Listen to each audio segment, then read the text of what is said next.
following announcement has been paid for by Wild Games Productions.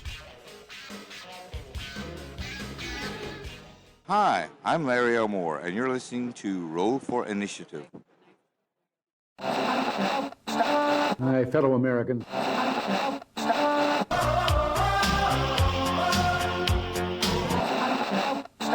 This is Max Headroom, and what you're about to witness is one of the most sinister-sounding intros to a trailer.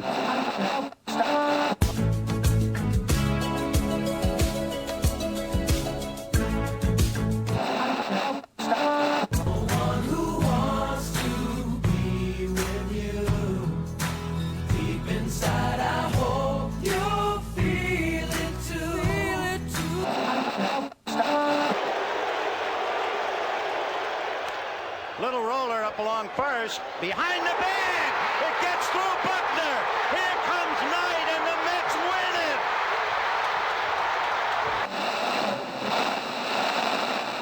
win it! This is the Roll for Initiative podcast, where 1E is the place to be.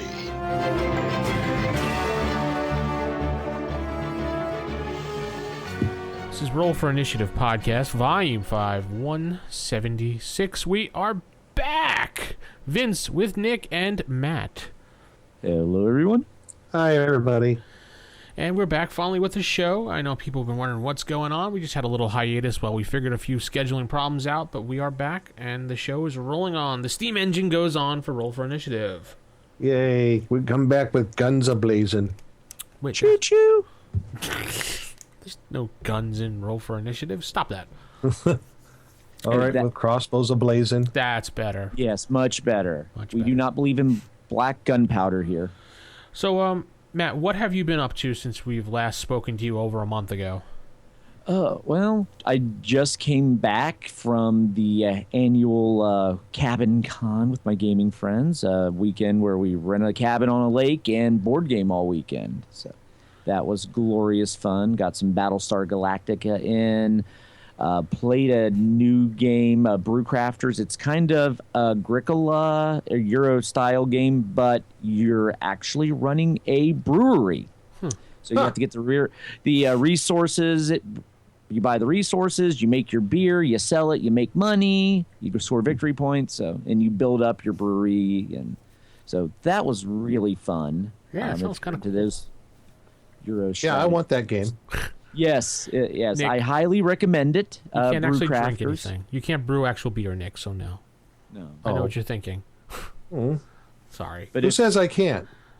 Sure, you can if you want to. Sure. I have a microbrew set here. Okay. Well, Cool. there you go. You could actually run your own. Maybe we need an RFI branded beer. Oh, that'd be cool. Yeah. Yeah, some sort of dragon ale mead brew. Maybe you... Hey, I know, Nick. You can hook up with that Blackstone guy and call Blackstone's Beer. Yeah, there. What? Oh. Sure. Okay. And Blackstone's Vault would be the private selection. Yeah. With a private reserve, yes. Yes. But you have to find him because, he just collects a paycheck and runs away, so... Right. He doesn't run away. He gallivants. Oh, Gallivants away. He gallivants while... And laughs maniacally. And he has a cape. I'm envisioning him wearing a cape. And a top hat. Yes. No, not a top hat. No top hats. No? Does he got the curly mustache that he twirls like Snidely Whiplash? Yeah. So, Nick, what have you been doing in the past month? Let's see. Been doing my Castle Greyhawk campaign and used first time used Roll20. Yeah. I love it. I am totally sold on Roll20. It is making my life as a DM so much easier. So, I mean, and it's really fun to use. I love uploading all the maps and also learning how to use another program, GIMP. Yes. So you can make your own little icons and stuff for it. So I've been having a lot of fun with that. It's been really great for all my friends that have been playing along too. So very, very fun. Is your campaign public that people can follow it, or is it a private one? I'm just doing a private one right now. Okay. But yeah, we'll see. I might put a notice out. We'll see. Just some people like to watch just to see what's going on. Oh yeah. I could probably do something like that. I mean, right now I got 10 players now. Wow. Something like that. Yeah, it was even before they stepped into the dungeon. I mean, one of the youngest players, obviously a very inexperienced player, is playing like a second level fighter, and he does random stuff. Just I can't explain it, but he did something rather silly by kicking the high level NPC thief in the face. I'm like, why would he do such a thing? I'm like, okay, you go right on ahead. And he learned his lesson with, having the thief stab him in the gut with a poison blade. So it's like, you don't do those things. Yeah, really. Bad monkey. Hey. So but he learned his lesson, at least I hope he did. But yeah, overall it was great. Had a real good time. Cool. Yep. How about you, Vince? What have you been doing? Taking care of life, things like that. I've been playing in a local game here at the Reaper store, actually. Called East Texas University, made by Savage Worlds. I mean, I looked at it at first and I'm like, it looks kind of corny, but I mean, the game was described to me as Buffy the Vampire Slayer meets Scooby-Doo meets Saved by the Bell. Okay. So basically, in this game, you're a bunch of college students dealing with the paranormal at East Texas University. And you still have to go to school and take tests and everything. Oh. So I'm like, meh, that sounds like it's going to be just lame. And then a bunch of other people online were like, no, stay away from that game. It's just stupid. So, I like to defy the authority. So I actually went and sat in the game, and I had a blast because it was so much fun being a college student and being, a jock with a baseball bat going after a ghost. So, yeah, so we had to figure out the mystery of one of these dead spirits that was still haunting the campus, and then we had to take our midterms, and I passed, so, Oh, yay, good. Yeah. It was a fun time. It was a good break from the normal game, and I'd probably play it again if the guy ran it again, so. That sounds fun. It's different. Why not? It's different, yeah. It's I like, paranormal, supernatural type games, so that was kind of fun. Mm-hmm. But that's what I've been up to. I wonder what is it kind of tongue-in-cheek, I guess, for the most part? Yeah, big time. It's one of those type games. Okay, cool. It's fun. It's a lot of fun. I mean, the dice system for Savage Worlds, I only played in a couple Savage World games, but I like the combination of different dice and how it explodes and everything, and how you can use bennies and stuff. It was a different from the same old roll d20 type thing. So yeah, that sounds cool. Yeah, I enjoyed the session I played in. So yeah, and then I played in a couple first edition games at the local store, and then painted some minis while there. What's really cool about the Reaper store is that buy any mini in the store you want, you can go in their painting room and use their paints to paint it however you want and take as much time as you want. Oh, shameless plug. Yeah. Here we go. Free painting supplies, I'm there. Yeah, that's pretty sweet. They have a club there that meets every Saturday and Sunday. You can go there and spend as much time as you want, use as much paint as you want to get your project done. As long as you buy one of their minis, they don't care. That's pretty darn cool. Yeah, that's awesome. And there's no fee either. Like, you don't have to pay a monthly fee to join the club. It's just, hey, you show up. Wow. And they have people there that have been doing it for so long. They're kind of like the advisors, I guess, or experts. And they'll show you. They're like, oh, maybe you should do this or that. And the setup is great too, because you have little places you can place the mini on, so you don't get paint on your hands, and you have a magnifying glass thing in front of your face. Sounds like they go all out. Oh yeah, they have an entire room dedicated to this. Nice. I liked it a lot. I mean, I painted a couple of the Reaper Bones stuff that they had that were just white, so I wanted to paint them. Most people don't paint them, but I was like, I want to try painting it. Sure. Anyway, so Traveling Matt, what about you? Matt already told us what he did. Yeah. You did? Yeah. Oh, yeah. Because remember, I was in a cabin with a bunch of board games. Oh, that's right. Sorry. Oh, my goodness. I need some sleep. Yeah, Nick is tired this week, folks. Let's just jump right into what we got this week. I was scouring through some archives that we've had, some products that people have given us over time, and we decided to pull out an OSR related product. It is called the Beast Folio Volume 1. It is a Labyrinth Lord compatible project by Broken Tower Games, and it is, I believe, a pay what you want product. Mm-hmm. It is designed, written by Steven Marella. I'm probably pronouncing that right. And art is done by Joanna Ballendorf. You sure you're pronouncing that right? Probably am, yeah. Okay. And you could check out, they actually have a blog where they have creatures randomly thrown up there every once in a while called creaturespotlight.blogspot.com. And I'll throw that information up along with an email address to contact them directly. But this is meant more for Labyrinth Lord, which is compatible with first edition because you can get the AEC in there. Mm-hmm. So they have 4 creatures with this, and I'll just go over the names real quick, and then we'll go into a little more details. So the one creature they have is the Chaos Ooze, which is really cool. Yeah. And the Ocular Jelly, or I'm pronouncing it right, Ocular Jelly? Yeah, Ocular Jelly. And then we have a red-legged Scissor Man, which at first looks kind of corny, but when you read into it, whoa, boy. Creepy. And then we end with the Steam Beast. Now, each of these creatures have a background, combat information, how they work, and they have adventure seeds. So in case you're looking at this creature and you're like, man, how can I use this in my adventure? I mean, why would I really want this supplement? Okay, adventure seed. Okay, cool. He gave me 3 options here. Maybe I can warp one of these into a side adventure or something. I don't know. But, Nick, which one was your favorite out of this one? I would have to say my favorite one is the very first one, the Chaos Ooze. I love this thing. All right, cool. Go over that one. Because it being totally random, and I'll throw the players for a loop. So, do you want me to go ahead and get into the details on this guy? Oh, yeah, please. Go ahead. Sure. So, first one, the Chaos Ooze. It's usually, number of encounters generally 1, alignment neutral. Movement is 60 feet, so it moves pretty good. Armor class, variable. Hit dice are 8. Attacks, variable. Damage, variable. Yeah, it gets interesting from here, folks. So, a pretty good amount of XP. So, the background in this thing, they say the Chaos Ooze comes from the plane of chaos, and they get to the prime material plane through some sort of breaches that come through to the prime material plane.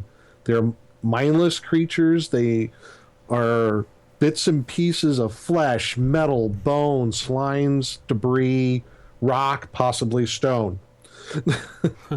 They constantly shift minute to minute, and they create random sets of circumstances for each round of combat because they're constantly shifting around. And a typical Chaos Ooze is about 12 feet long and weighs a couple thousand pounds. Yeah, wow. So, and they just collect everything into the mass of their body. Doesn't matter what it is. And they say whole sections of dungeon complexes have been wiped clean by a Chaos Ooze. Furniture, tools, other creatures, probably anything. It will engulf any inanimate material and prefers to slay any living prey before feeding off it. So it kills you, then it absorbs you. Mm-hmm. As far as treasure, when it comes to this creature, it does say it's like after it's slain, then you could probably search through the remains and see if there's anything salvageable, essentially. Because it could have, like, over its time, it could have consumed coins, gems, maybe magic items, too. So now it gets into the combat of this thing. And I guess the best way to explain it is it constantly shifts its armor class, its attacks, damage, and resistances every combat round. Yeah. So there's a chart that details this. So, for example, you go into combat with the Chaos Ooze, and you'll grab 4d6. And it says 5d6, but I believe that's a that's a typo, but you do 4d6. And I'm going to roll 4 right now. Okay. Oh, wow, this is weird. It came up all 6s. Oh, boy. So just use 6 straight across. It's 6 straight across. So first round, his armor class is -3. 6 attacks, each doing 1d20 damage, and it's immune to spells. Ow. Next round. I would suggest while you're rolling that, Nick, for a DM to pre-prep this monster for a couple rounds to give you a heads up. Because instead of rolling each round and looking, you can... I would say do at least 6 rounds, and then you can start rolling while you're losing the rounds. But go ahead. Yeah, there you go. Right. So now the next round goes, and this thing now is armor class 5. So it went from -3 to 5. It has 5 attacks for 1d6 damage, and it is immune to fire and acid. So, yeah, it's totally random, which I love. I mean, you could even get really devious, I suppose, and maybe each person attacking it has a different armor class for that person, depending on where on the creature it's attacking it. Well, again, I suppose you can do that, yeah. You can do that, too. I don't know. But might want to keep it relatively simple and just stick with the 4d6 rolls. And like Vince said, there's 3 adventure seeds along with this one where you can stick it into your campaign. And I'll just read one of them here. It says, a planar rift to the plane of chaos has recently appeared in the nearby wilderness. The local sage Abagar has created a device to close the rift. He hires the adventuring group to perform this task. Unfortunately, a chaos ooze lurks outside the breach, waiting for any prey to encroach on its new territory. So that's one way you can plop it into your campaign. And I've actually read this one. I'm like, I know exactly where this is going to go in Castle Greyhawk. I got the perfect spot for this thing. I do. Now, like in any other ooze, it can engulf, which we glanced over I just wanted to go over that real quick. And you have to make a dexterity check to get out of the way. And if you fail, it engulfs you, and you take 2d6 points of damage as it begins to rip apart your body and meld into the chaos ooze form. So if you want to break free, you got to roll a strength check each round just to break free until you're pretty much dead and absorbed into this monstrosity. What a horrible way to go. Really. Yes. So Matt, what's your favorite creature out of here? My favorite is the one that just when I read the description, it just gave me the creeps. Mm-hmm. It was the red-legged scissor man. Oh, yeah. Yeah, because when you look at the picture, you're like, okay, this looks kind of silly. Corny, he's got these long... It's a creature that's got this long, humanoid, long, extended legs, almost like he's on stilts. Got a big top hat, bushy beard, looks like a suit coat. And then instead of fingers, it just has like scissor blades in the place of its hands. Blades, yeah. Yeah, and you're like, okay, this is just going to be silly. Then you read the description. This creature, it goes around collecting thumbs. It doesn't kill people. It just cuts off their thumbs. Because he wants thumbs. He just collects thumbs, yeah. He collects thumbs. That's his goal. He wants thumbs. He's the mob. So that's his thing. It's his thing. He's a fae, which when you look at him, you're like, yeah, that cutting off thumbs seems very fae-like when you get down to it. Because they're just... tall, mischievous fae who delight in fear and terror and lopping off thumbs. Yeah, that's pretty much it. There's a reason the mob does that type of thing. Cuts off thumbs. Fear, terror. So this could even be the mafioso. They're the mob enforcers of the fae realm? Yeah, lopping off some thumbs. Yeah, you didn't bring the right amount of treasure. Sorry, we're going to need to take some thumbs as payment. Snip, snip. Yeah. And these creatures, they're 7 feet tall, so they're this giant lurking. They're almost, if you envision like Slender Man in build. It's yes. And also the ends of their arms, the scissors, they constantly drip in blood because they're always lopping thumbs off. And then they're also very stealthy because they can hide in shadows and move silently at 90%. So they can be stalking you for a while until you fall asleep at night and you wake up with no thumbs. Oh, yeah. They also have invisibility at will. Yeah, I read that. I'm like, oh, great. Yeah. So We got they cast invisibility at will? Oh, sorry. Yes. Yeah. Yes. Yeah. Will is now invisible. And apparently also they can cast silence. That's why you can't hear him right now. Yes. They also have infravision at 60, which, considering they're stalking at night, seems appropriate. Their scissors, they deal 1d12 damage, and the wounds bleed out at 1 point of damage each round. And you need a full round to just stop that 1 point of damage. So if they hit you 2 or 3 times, you're taking 2 or 3 points of damage each round, whether you take another attack or not. Yeah, that's what I was wondering. Like, the damage is cumulative. I was just like, so you not only take 1 point of damage each round, if they hit you the next round, that's an additional, so it'd be 2 more bleeding points each round. Right. I'm like, holy crap, this guy's powerful. Yeah, he'll bleed you. Yeah, snip off both your thumbs. If you're not careful, you're just going to bleed out to death. Yeah. Right, which actually, if they get a natural 19 or 20, they sever your thumb. They have a sever attack for crits. Yeah. So at that point, you're thumbless, and now most swordsmen, I would say, couldn't really hold their sword or shield without a thumb. No. Well, Can't hold anything. Shield, maybe. Shield, I could say shield, maybe, but no. Maybe. Maybe. I mean, you're doing the old like martial arts monkey grip at that point, where you're just. So at that point, I might let you try to hold it, maybe a dex checkers every round, but you're not going to be hitting as much. You're going to have some severe issues with that. Plus, also, imagine a spellcaster without thumbs. Oh, jeez. Forget it. Yeah, for those. When you need those elaborate hand motions, if you don't have, are your spells written so you don't need thumbs? Mm-hmm. So just by lopping thumbs off, you could neuter your spellcasters. Yeah. So you can get your thumbs back though with the regeneration spell once they're severed. But that's nice. Yeah, that's not. Yeah.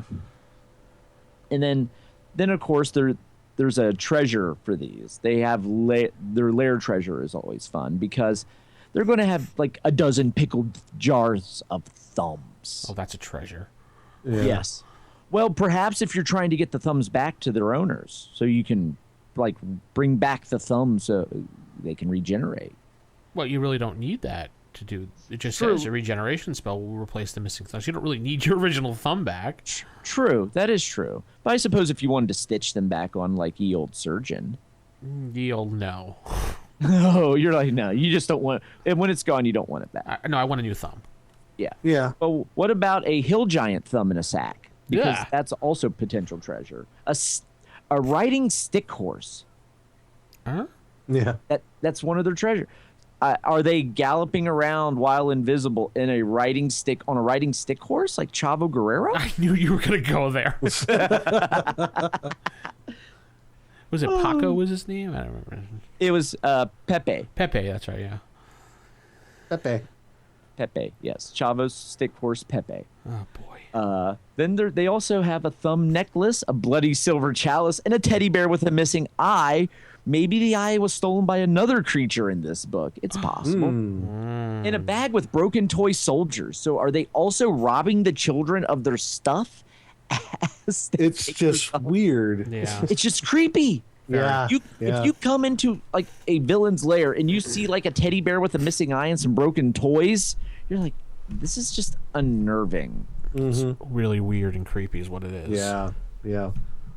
Right. And then it has the adventure seeds too, like the Baron's daughter was recently cursed by a nasty old witch. Her hair grows uncontrollably and can't be cut by the sharpest blades. So the rumors of this fey scissored hand could cut her hair. So Amongst other things. So now you have to capture the thumb collector, take him to the Baron, and hope he's willing to cut her hair and not her thumbs. Huh. That's the plot. So this is just like some sort of twisted tales from the crypt. Is this Rapunzel you're working with, or? Yeah, apparently she's got the Rapunzel curse. Yeah, something like that. Yeah, or you stumble, or the other is you're traveling through the forest. You come to a village. All the children have no thumbs. Oh, Yeah. Oops. That's okay. Yeah. No problem. Or you get hired by the constable to solve this grisly assault scene at a household. So you can, I don't know. This creature just seems like it should be like wandering through Ravenloft, doing Yeah. its thing. yes. Oh, absolutely. yeah. I can picture Yeah. that part of a Ravenloft campaign. Right. Just going around, terrorizing the village, lopping off thumbs, collecting broken toys. And it's only a hit dice 4 creature, so I think this is pretty powerful for a hit dice 4 creature. So Yeah. Yeah, because the power comes from you can't see it. It's invisible. Yeah. It's stealthy. so it's John And Cena. if it can't hits see you, him. you're probably going to bleed out. Does he put his hand in front of his face and wave it back and forth? Yes, you can't see me. Anyway. Oh, yeah. Oh, and I forgot to mention its movement's 150 feet. Ah! So it's quiet and quick and chaotic evil. It's the Fey version of Predator. Yes. Basically Slender Man with just this creepy ability. Yeah. Yeah. Right. Because if it had the bleeding out and just killed you, it's one thing. But when it just wants to get your thumbs, it just makes it more unnerving. The severing of appendages is far more creepier than just wanting to kill you. I like the little thing it has. The door flew open. He ran. The great long red-legged scissor man. Snip snap, the scissors go. And Conrad cries out, "Oh, oh, oh!" Snip snap snip. They go so fast that both his thumbs are off at last. Yeah. Yes. Nice I love little that little poem rhyme. there, yeah. Yeah. I You can know even see what? going into a village and the children are singing that rhyme. Like a Freddy Oh. thing. Yes. And yeah, I was just kind of thinking something like that. Remember, we're kind of talking about Slender Man. If everybody knows the kind of the myth behind it, how it was generated. If you talk about him, if you write stuff about him, he'll actually come around towards you. Maybe the red-legged scissor man could be the same way. So he's like Candyman. Yeah, think about it. Candyman. That would be Bloody creepy Mary. as hell. Yeah, the kids could be like, 1, 2, the door open to you. 3, Yeah. 4, enter the red-legged scissor man through the door. I don't know, I can't rhyme it, but Yes. Something like that. But 4, yeah, wouldn't 5, that be snip, snap, something? there your fingers go. Something's cheesy like that. Right. Or they just say, "You better be good, or the red-legged scissor man gonna get you." You know, that's funny. Every time I read this, it reminds me of a thing what my parents used to do, or I should say my great uncles would do, and my parents and my grandparents. They used to always, when we didn't go to sleep as little kids, they used to always say, the Indian woman was going to come and hang you by your thumbs outside and then take you away. Oh, how nice! Yes. Yes. Little kids, that's how they used to tell us. Go to sleep while the Indian woman, and then they would go, ooh, by the bottom of the steps, and I swear to God, my uncle would go, like that at the bottom of the steps just to make us all scared so we'd go to sleep. This just reminds me of that. I don't know why. Oh my Yeah, god! I had torturous family, so. That's okay. Boogeyman's gonna get you. And I did also appreciate the one line where it says, once he collects all the thumbs in a village, he'll leave them alone. Yeah. Oh. He moves on to a new place. How Yeah, nice. he moves on. Yeah. So He's bored. all you gotta now. do is give him My work's thumb. done here.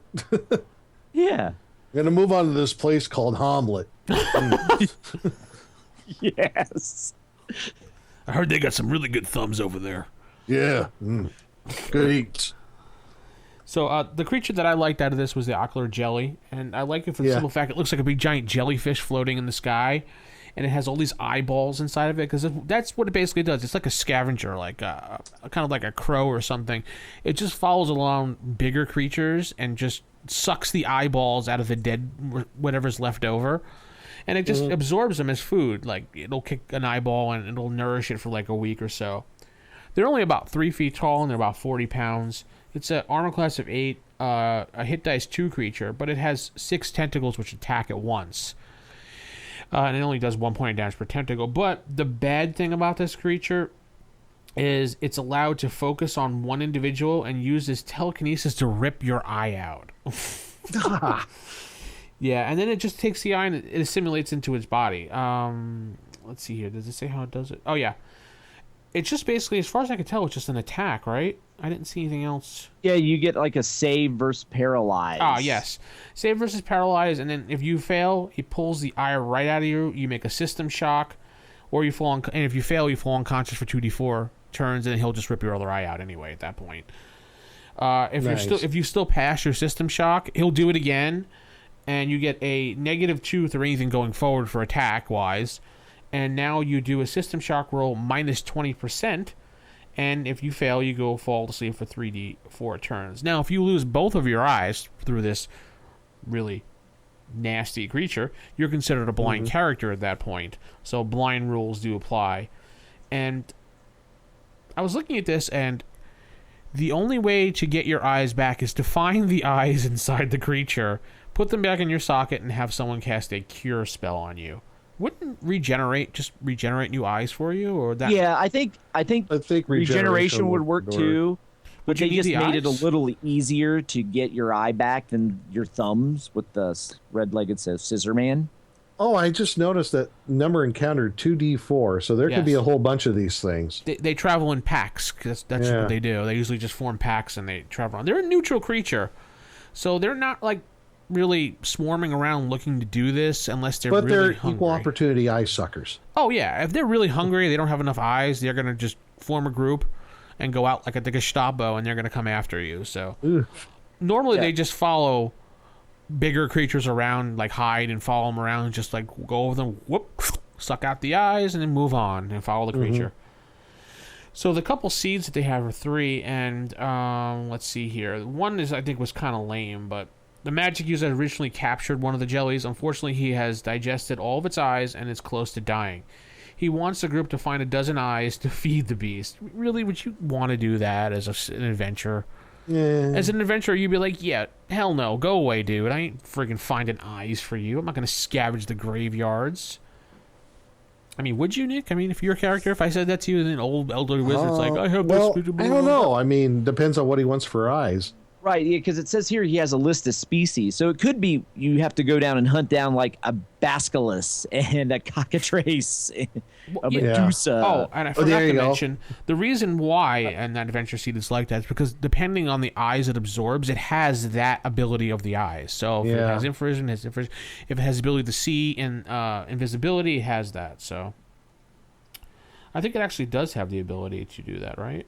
Yeah, it has that because it can actually see out of every eye it absorbs. Yeah. Granted, superior vision allows them to see in the dark, detect invisible objects. They can't be backstabbed, flanked, or surprised. So these little guys, I like these little guys. I could see using that. This is another Ravenloft type creature, I think, in my opinion. We did even say before we started the show, how about this guy working with the red-legged scissor hands fella? Yeah. Yeah, working together hand in hand. Oh, wait, I went there. Sorry. Just imagine you wander into a village where all the eyes have been plucked out and no one has thumbs. Now that's just even extra creepy. Yes. The other adventure seed was you're traveling through the woods, you come across a druid stumbling about. His eyes have been torn out.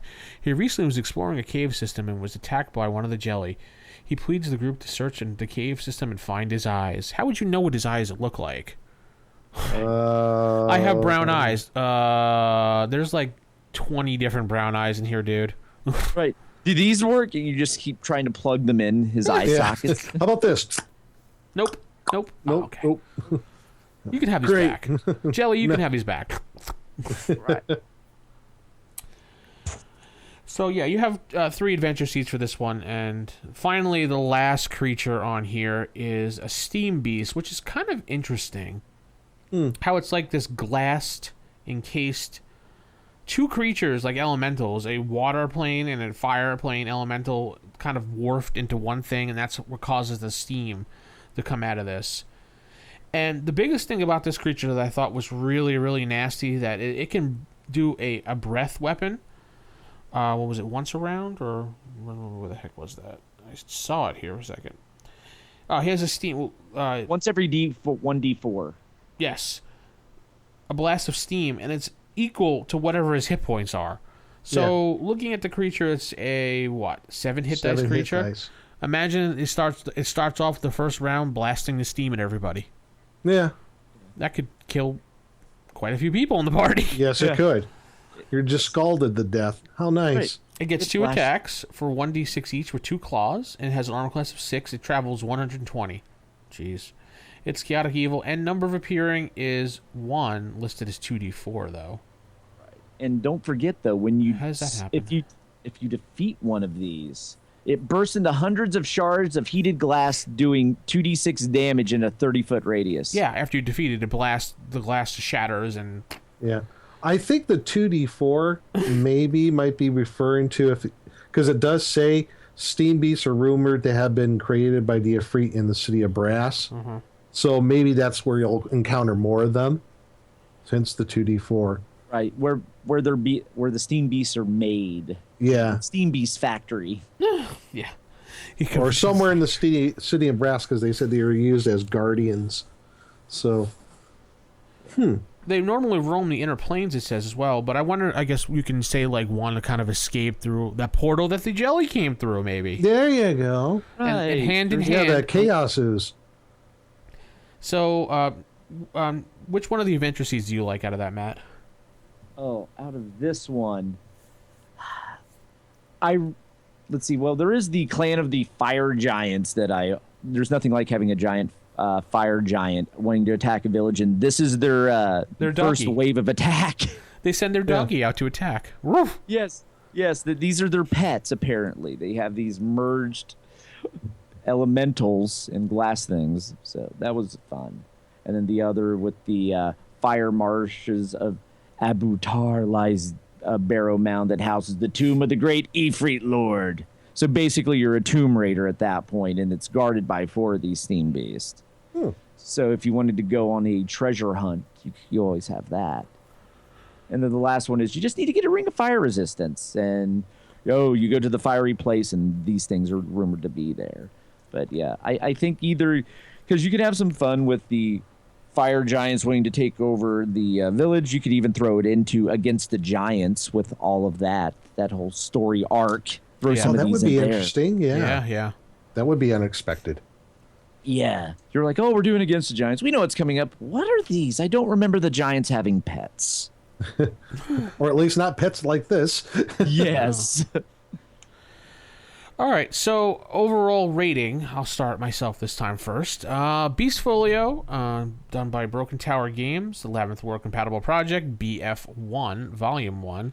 I'm going to say I like these creatures a lot, so I'm going to give it a big solid 4 out of 5 swords. I enjoyed this thoroughly. I'm giving it the 1 drop down because of the typos and the confusion on a few little details. I think you fix those up, it'd be a tight product of a 5 of 5. Nick, your thoughts? Totally agree. 4 out of 5 swords. And for the same reasons. Minus the typos and stuff, if they weren't there, I would definitely give it 5. But yeah, I could see good uses for all 4 of these creatures. Matt? Yeah, and I'm going to be a broken record because I absolutely agree with you guys. This is a definite 4 out of 5. When you look at these creatures, the ideas in your brain just start turning, and you're like, ooh, I could use it in all of these existing adventures and modules just to put a different spin on them. Not to mention, all these are very creative and spark so many different like adventure hooks for me that I'm like, this is great. But again, though, it just needs that little extra coat of polish on it to make it a 5-star product. Like just a little bit of editing, and it's there. Mm-hmm. So it's a pay what you want, so why not go over there, throw them a buck, and give them a good review on RPG Now, or Drive Through, whichever one you prefer, even though they're the same company. I never know. Do they have other volumes of this series yet? I didn't see anything else, but then again, I really wasn't looking, to be honest, Nick. I mean, I saw that someone sent it to us via email. Oh, okay. Well, we'll poke around some more. Maybe there is. Yeah, it actually wasn't even the owners. It was just someone's like, hey, this is a cool product you guys should look at. I used it for one of my campaigns. I believe it was, if I can look on the email real quick, his name was John, I believe. I don't remember. He didn't put a last name. So, John, thank you very much for that. And we got to reviewing it a little later than we suspected, or your email sent. But, hey, we got to it, right? That's what counts. Yeah. Yep. So I guess that's going to wrap up the show this week, and we'll be back with some more. If you have any products you want us to review, we'll be more than happy to, because we enjoy the OSR products made by the community. So you can give us an email, rfistaff@gmail.com, or hit us up at 570-865-4210, where we have orcs standing by. Yes. Yeah, because we had that whole incident where the kobolds and Yeah, they just went on strike, so we had to hire new people that were, not as smart. Yeah. So Pig-faced orcs, too. Yes, pig-faced We orcs. spare no expense. Yes, they're not the, disgusting ones or the ones that look like the Lord of the Ring ones. These are just the pig-faced dopey ones. Yep. Right. So keep it original, keep it old school, and good night, everybody. Good night. Goodbye, everybody. The Roll for Initiative podcast is a production of Wild Games Productions in association with D20Radio.com. You can visit us at rfipodcast.com or contact us on our forums at osrgaming.org or even by calling us at 570-865-4210. This podcast is produced for entertainment purposes only. All other uses are prohibited.